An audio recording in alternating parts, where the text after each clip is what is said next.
কথা মানুষের পাওয়া সবচেয়ে অদ্ভুত উপহার। এই কথাই মানুষকে এই সংসারের সমস্ত প্রাণীর থেকে ভিন্ন করে তোলে, সংসারের সবচেয়ে উপরে নিয়ে যায়।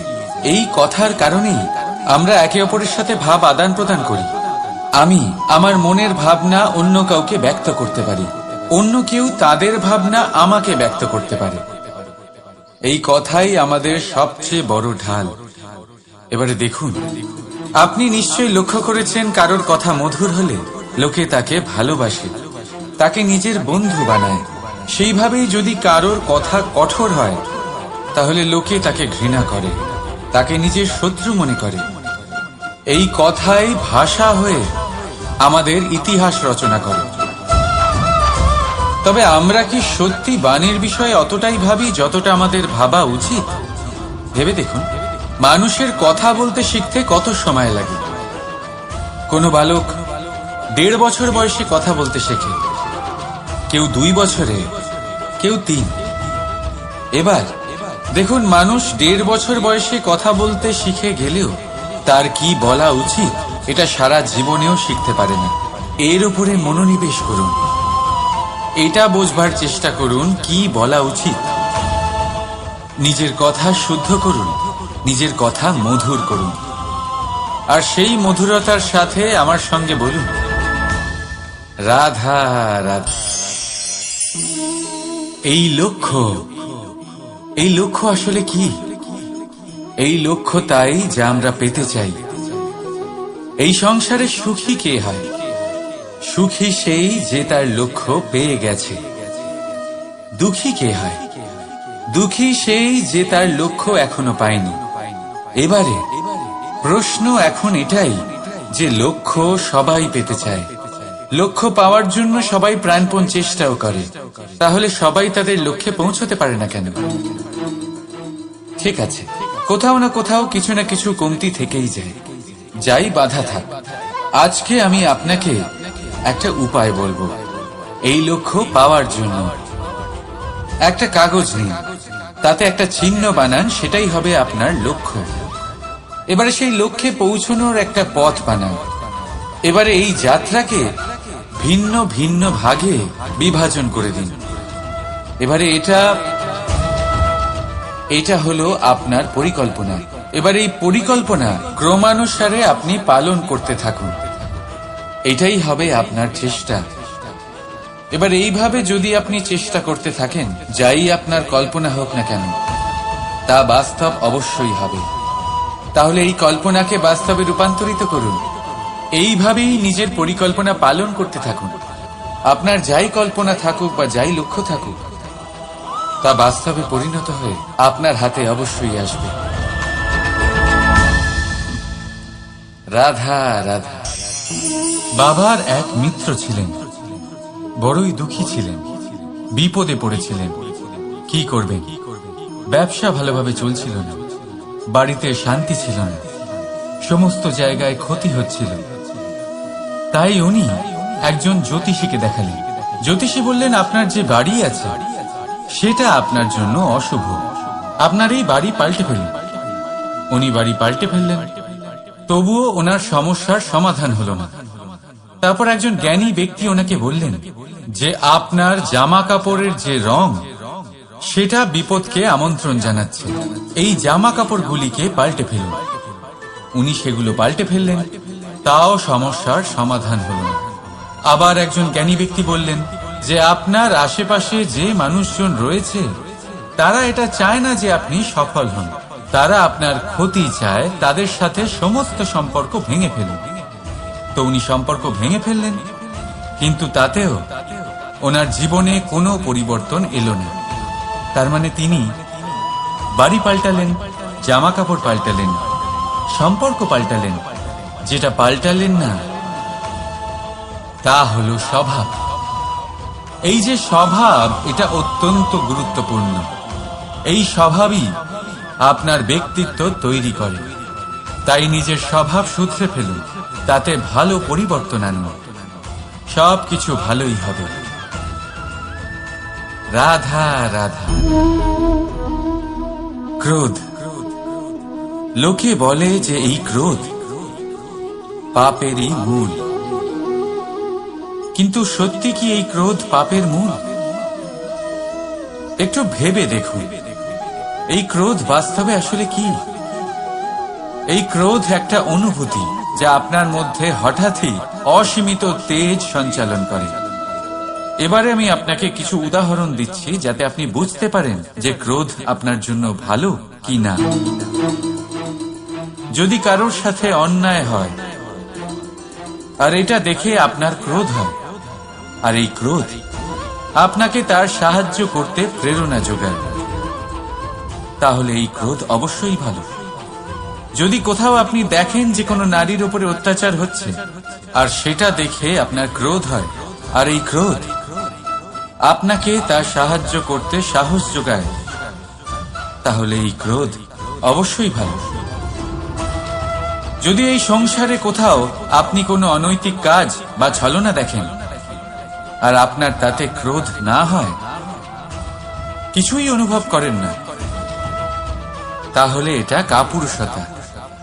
তার মানে এটাই যে আপনি আপনার মনুষ্যত্ব হারিয়ে ফেলেছেন। তাই এটা বোঝার চেষ্টা করুন, আপনার ক্রোধের তেজের ব্যবহারের ওপরে নির্ভরশীল হল এই ক্রোধ আপনার জন্য পাপের সমান, নাকি এই ক্রোধ আপনার জন্য পুণ্যের স্থাপক। রাধা রাধা। মোহ। শাস্ত্রে লেখা আছে যে মোহ শুধু সেই ব্যক্তিকেই নয়, বরং সেই আরেক ব্যক্তিকেও বিনাশ করে দেয় যার ওপরে সেই মোহ আছে। এবারে লোকে কি করেন, এই শাস্ত্রে লেখা কথাগুলি শুধু শাব্দিক অর্থে নেন। এই মোহ দেখুন, এটা শুভ হতে পারে, শুধু এর রূপ ভিন্ন ভিন্ন হয়। এটা ভালো করে বুঝতে হবে। এবারে মোহ যদি কোনো বস্তুর উপরে থাকে তাহলে তা লালসা হয়ে যায়। মোহ কোনো বিশেষ ব্যক্তির উপরে হয়ে গেলে তা প্রেম নয়, আকর্ষণ হয়ে যায়। মোহ কোনো চাহিদার উপরে হয়ে গেলে তা বাসনা হয়ে যায়, বানাতে চাইবে। ভেবে দেখুন, সিদ্ধান্ত আপনার। রাধা রাধা। অভিমান, আত্মসম্মান, অহংকার, দেখতে গেলে এই তিনটি শব্দ ভিন্ন ভিন্ন, কিন্তু এর মূল আধার একই, আত্মসম্মান। এবার যদি কথা বলি আপনার শরীরে, আপনার সংস্কৃতি, আপনার সম্পর্কে, তাহলে অভিমান থাকা স্বাভাবিক। এবার যদি কথা বলি আপনার ব্যক্তিত্ব নিয়ে, আপনার আদর্শ নিয়ে, আপনার বিচারধারা নিয়ে, তাহলে আত্মসম্মান হলো একটা গুণ। যদি এইভাবে বলা হয় যে আমি এই কার্য কারোর সাহায্য ছাড়া, সহযোগিতা ছাড়াও করতে পারি, তাহলে এটা আত্মসম্মান, আর এটা সঠিক। যদি এভাবে বলা হয় যে আমি এই কার্য কারোর সাহায্য ছাড়াই বা কারোর সহযোগিতা ছাড়াই করে ফেলেছি, তাহলে এটা অভিমান, এটাও সঠিক। কিন্তু এই কার্য শুধুমাত্র আমিই করতে পারি আর কেউ নয়, এটা অহংকার। তাহলে এই শব্দ এবং তার অর্থ বোঝার চেষ্টা করুন, জীবন ধারণের এক নতুন পথ খুঁজে পাবে। রাধা রাধা। সংসারে প্রত্যেক ব্যক্তি কোনো না কোনো রূপে ঈশ্বরকে মানে। কেউ মূর্তি রূপে, তো কেউ তত্ত্ব রূপে, কেউ ভাবনা রূপে, আবার কেউ স্বভাব রূপে। কেউ নিজের মধ্যে পরমাত্মা খোঁজে, আবার কেউ অন্যের মধ্যে। কারোর কাছে জ্ঞানই পরমাত্মা। সংসারে প্রত্যেক মানুষই কোনো না কোনো রূপে তার ঈশ্বরকে পেয়েই যান। কিন্তু একটা কথা বলবো, ঈশ্বর প্রথমেই নিজের একটা স্বরূপ পৃথিবীতে আপনার কাছে পাঠিয়ে দিয়েছেন। সেই স্বরূপ হল আপনার মাতা, আপনার মা। সেই মা যিনি আপনাকে জন্ম দিয়েছেন, আপনাকে বাঁচতে শিখিয়েছেন, আপনাকে সংস্কার দিয়েছেন। যদি আপনি কখনো কোনো অনুচিত পথে অগ্রসর হয়েছেন, তখন তিরস্কার করে আপনাকে সঠিক পথে এনেছেন। যদি আপনি এই সংসারে অসফল হয়েছেন, তখন তার আঁচলের উষ্ণতা দিয়ে আপনাকে আশ্বাস জুগিয়েছেন। সেই সমস্ত কাজ করেন এই মা যা ঈশ্বরও করেন। সেই জন্য মনে রাখবেন যে এই সংসারে আপনার সবচেয়ে প্রথম ঈশ্বর যদি কেউ থাকে তাহলে তা আপনার মা। প্রত্যেক প্রতিমাতে ঈশ্বর নাই থাকতে পারে, কিন্তু প্রত্যেক মায়ের মধ্যে ঈশ্বর অবশ্যই থাকে। রাধা রাধা। আপনি নিশ্চয়ই দেখে থাকবেন যে প্রদীপের নিচে অন্ধকার থাকে।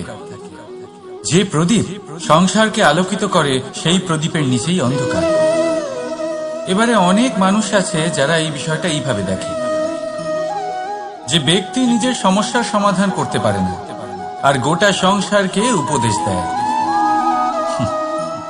কিন্তু এইটা দেখার আরো একটা দৃষ্টিভঙ্গি আছে, আর সেটা হচ্ছে যে স্বয়ং জ্বলে সংসারকে আলোকিত শুধু সেই করতে পারে যা রাধার বড়ই শীতল হয়। এই সংসারের পথপ্রদর্শক সেই হতে পারে, এই সংসারকে দিশা সেই দেখাতে পারে যার মধ্যে সন্তোষ আর ধৈর্য শক্তি আছে। এবারে দেখুন, এটা অত্যন্ত গুরুত্বপূর্ণ বিষয় যে বিবেক তখনই কাজ করে যখন মন শান্ত থাকে, যখন মন শীতল থাকে। তাই যদি আপনি এই জীবনে কোনো বড় কর্ম করতে চান তাহলে সর্বপ্রথম আপনার এই মনকে, এই বিবেককে, এই হৃদয়কে, এই আধারকে, এই ভূমিকে শীতল রাখতে শিখুন। ধৈর্য ধরুন। সংসারে এমন কিছু নেই যা আপনি করতে পারবেন না। রাধা রাধা। এই প্রদীপ দেখতে পাচ্ছেন আপনি, নিজেও জ্বলে আর এই বাতিকেও জ্বালিয়ে রাখে, আর এই সংসারকে প্রদান করে প্রকাশ। অন্ধকারাচ্ছন্ন ব্যক্তিকে প্রদান করে আশার আলো। কিন্তু এটা কখনো ভাবে না যে সেই মাটি কেমন হবে যা দিয়ে এটা তৈরি করা হয়েছে, সেই কুমোর কেমন হবে যে একে আকার দিয়েছে। ভাবে না যে একে কিনেছে তার বাড়ি কেমন হবে, তা কতটা সুসজ্জিত। কিচ্ছু নয়, শুধু এই সংসারকে প্রকাশ প্রদান করে। আর হয়তো সেই জন্যই প্রদীপকে এত ভালোবাসা হয়। সে নিজের বা অন্যের বাড়ি দেখে কখনোই জ্বলে না, সে জ্বলে শুধু অন্ধকারের সাথে লড়াই করতে। তাই আপনিও নিজের ব্যবহার এই প্রদীপের মতো করে তুলুন। নিজের পরিচয় সরিয়ে নিঃস্বার্থভাবে কর্ম করে যান, আর নিজের জন্য এক নতুন, এক বিশাল, এক অদ্ভুত পরিচয় তৈরি করুন। রাধা রাধা। এই সংসারে প্রত্যেক ব্যক্তি বড় কিছু করতে চায়, এমন কিছু যা এই সংসারে কেউ আগে কখনো করেনি। এমন জায়গায় পৌঁছতে চায় যেখানে এর আগে কেউ কখনো পৌঁছতে পারেনি। আর কেউ এতে সফলতা অর্জন করে। কিন্তু কিছু মানুষ অসফল হয় কেন? এটাই আমার প্রশ্ন। না তো তাদের ইচ্ছেতে কোনো কমতি থাকে, না কমতি থাকে তাদের চেষ্টায়। তাহলে কেন এরা পিছিয়ে পড়ে? এর উত্তর বড়ই সরল। এই সংসার আপনাদের বলি কিভাবে। আপনারা সকলে সংসারে মহান কাজ করতে চান, সেই মান, সেই সম্মান পেতে চান যা এর আগে কেউ কখনো পায়নি। কিন্তু আপনার সমস্যা এটাও যে